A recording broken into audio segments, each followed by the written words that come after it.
Hello everyone, welcome back to my channel Biology with Mansi. In this video, we will discuss about a cell organelle that is chloroplast. So before starting the video, I want to tell you all कि मैं एक Unacademy पे educator हूँ. This is my profile on Unacademy. You can join my free live classes only on Unacademy app. You can also use my code MGNEET for 10% discount on all Unacademy subscription. You can also join my Telegram group that is Biology with Mansi, जिसका link आपको description में मिल जाएगा. So let's start our topic chloroplast. So सबसे पहले हम introduction से start करते हैं. तो जो हमारा क्लोरोप्लास्ट है वो प्लांट सेल में प्रेजेंट होता है और यूग्लिनोइड्स में प्रेजेंट होता है. दे आर लार्ज, ये काफी लार्ज होते हैं, इसीलिए हम इनको माइक्रोस्कोप के अंदर इजीली देख सकते हैं. इनके पास क्या होता है, इनके पास प्लास्टिड्स होता है, इसलिए क्या है, they are the main site of photosynthesis. So this is the plant cell. ये एक प्लांट सेल है और इसके पास क्या है, यहाँ पे एक क्लोरोप्लास्ट है, ये है क्लोरोप्लास्ट. और इसी क्लोरोप्लास्ट में प्लास्टिड्स होते हैं जहाँ पे फोटोसिंथेसिस होती है. सो प्लास्टिड्स क्या करते हैं, एक स्पेसिफिक पिगमेंट्स रखते हैं जो कि क्या करता है, प्लांट्स को एक स्पेसिफिक कलर प्रोवाइड करता है. तो इसी टाइप पे basis on the type of pigments हम प्लास्टिड्स को 3 कैटेगरीज में डिवाइड कर सकते हैं. First is chloroplast, second is chromoplast and third is leucoplast. Chloroplast, chromoplast and leucoplast. On the basis of type of pigments हम plastid को 3 categories में divide कर सकते हैं. इन 3 कैटेगरीज में हम प्लास्टिड्स को डिवीजन कर सकते हैं, क्लोरोप्लास्ट, क्रोमोप्लास्ट एंड ल्यूकोप्लास्ट. अब हम बात करते हैं इन तीनों पिगमेंट्स के बारे में. So first is leucoplast. Leucoplast के पास कोई पिगमेंट्स नहीं होता, इसीलिए हमको कैसे दिखते हैं, कलरलेस दिखते हैं. इनके पास ग्रेना भी नहीं होता, इसीलिए ये फोटोसिंथेसिस भी नहीं कर सकते. एक इनका मेन फंक्शन क्या होता है, ये बस न्यूट्रिएंट्स को स्टोर करके रखते हैं. This is leucoplast. This is leucoplast. इसके पास कोई पिगमेंट नहीं है, इसीलिए हमें कैसे दिखते हैं, कलरलेस दिखते हैं. इनके पास ग्रेना भी नहीं होता, इसीलिए यहाँ पे फोटोसिंथेसिस भी नहीं होती. इनका मेन काम बस न्यूट्रिएंट्स को स्टोर करके रखना है, स्टोरेज इनका मेन काम है. Second is chromoplast. इनके पास कैरेटिनोइड पिगमेंट्स होते हैं. ये कैरेटिनोइड पिगमेंट्स फैट सोल्यूबल होते हैं. कौन कौन से हो सकते हैं पिगमेंट्स, कैरोटीन हो सकता है, जेंथोफिल हो सकता है एंड मैनी मोर. ये क्या करते हैं, प्लांट्स को red, orange and yellow colour provide करते हैं. दिस इज क्रोमोप्लास्ट, जो कि हमें रेड कलर का दिख रहा है. ये क्रोमोप्लास्ट ग्रीन कलर प्रोवाइड नहीं करते, सिर्फ red, yellow and orange provide करते हैं. Third is chloroplast. क्लोरोप्लास्ट के पास कौन सा पिगमेंट है, क्लोरोफिल पिगमेंट है, जो कि क्या करता है, प्लांट को ग्रीन कलर प्रोवाइड करता है. हम देखते हैं हमारे प्लांट्स ग्रीन क्यों होते हैं, क्योंकि उनके पास क्लोरोप्लास्ट होता है, जिसके पास क्या है, क्लोरोफिल पिगमेंट है.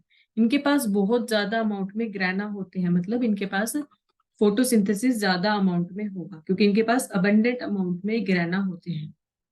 अब हम बात करते हैं ल्यूकोप्लास्ट के टाइप्स की. ल्यूकोप्लास्ट हमने क्या बोला था, ये कलरलेस होते हैं. ये कलरलेस होते हैं और इनके पास ग्रेना भी नहीं होता, ग्रेना अब्सेंट होता है इनके पास. इनका मेन काम क्या था, स्टोरेज करना. तो स्टोरेज के बेसिस पे हम इनको 3 कैटेगरीज में डिवाइड कर सकते हैं. First is amyloplast. अमाइलोप्लास्ट क्या करते हैं, कार्बोहाइड्रेट्स एंड स्टार्च को स्टोर करके रखते हैं. ये हमारा ल्यूकोप्लास्ट है जो कि कलरलेस है. फर्स्ट इज अमाइलोप्लास्ट, जो कि कार्बोहाइड्रेट्स एंड स्टार्च को स्टोर करके रखता है, for example potato and rice.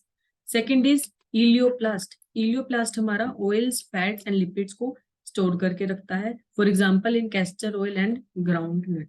Third is aleuroplast, जो कि क्या करता है, प्रोटीन को स्टोर करके रखता है, for example in maize, pea and soybean. So leucoplast are divided into 3 categories. Amyloplast, जो कि कार्बोहाइड्रेट्स एंड स्टार्च को स्टोर करता है. सेकेंड इज इलियोप्लास्ट, जो कि फैट्स, लिपिड्स एंड ऑयल को स्टोर करता है. एंड लास्ट इज इलिडोप्लास्ट, जो कि प्रोटीन को स्टोर करके रखता है. अब हम बात करते हैं ये क्लोरोप्लास्ट का स्ट्रक्चर कैसा होता है. तो ये कैसा होता है, ये लेंस शेप का हो सकता है, ओवल शेप का हो सकता है, स्फेरिकल हो सकता है और रिबन जैसा भी हो सकता है. इसकी लेंथ 5 से 10 माइक्रोमीटर होती है और इसकी विड्थ 2 to 4 माइक्रोमीटर होती है. इनका जो नंबर है वो वेरी करता है डिफरेंट प्लांट्स में. फॉर एग्जाम्पल क्लेमेडोमोनाज में एक सेल में एक ही क्लोरोप्लास्ट होता है, पर ग्रीन एल्गी में एक सेल में 20 से 40 क्लोरोप्लास्ट हो सकते हैं. ये क्या होते हैं, ये डबल मेम्ब्रेन स्ट्रक्चर है, मतलब इनके पास एक आउटर मेम्ब्रेन है, एक इनर मेम्ब्रेन है. आउटर मेम्ब्रेन के पास पोरिन्स प्रेजेंट होते हैं, इनर मेम्ब्रेन हमारी स्मूथ होती है. इसके पास कोई पोरिन्स या फिर कोई क्रिस्टल प्रेजेंट नहीं है. आउटर मेम्ब्रेन के पास पोरिन्स प्रेजेंट है. जो इनर मेम्ब्रेन है वो थोड़ी सी कम परमिएबल होती है as compare to outer membrane.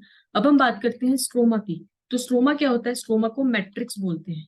Space limited by inner membrane, जो हमारी इनर मेम्ब्रेन है, दिस इज हमारी, ये हमारी आउटर मेम्ब्रेन और ये हमारी इनर मेम्ब्रेन।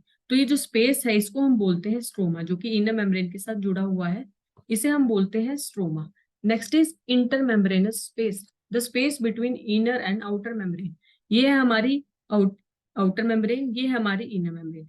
तो ये जो स्पेस है इसको हम बोलते हैं inter membranous space, the space between inner and outer membrane. Next is thylakoids. Thylakoids क्या होते हैं?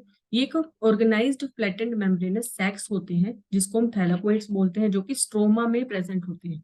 ये है thylakoid, this is one thylakoid, this is second, this is third, ये है थाइलाकोइड्स, जो कि क्या है? मेम्ब्रेनस सैक्स होते हैं। फर्दर क्या होता है? ये थाइलाकोइड्स क्या होते हैं?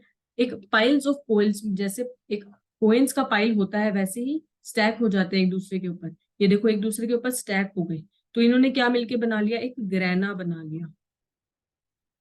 सिर्फ एक को हम बोलते हैं थाइलाकोइड, और जब ये एक दूसरे के ऊपर स्टैक हो जाते हैं लाइक पाइल्स ऑफ कोइन, इसको हम बोलते हैं ग्रेना। इसको हम बोलते हैं ग्रेना, या फिर इंटरग्रेनल थैलाकोइड्स भी इसको हम बोलते हैं। ग्रेना का दूसरा नाम है इंटरग्रेनल थैलाकोइड्स। इसी के पास होते हैं हमारे क्लोरोफिल पिगमेंट, जो कि फोटोसिंथेसिस करवाते हैं। Next is stromal lamellae. Stromal lamellae क्या होती है?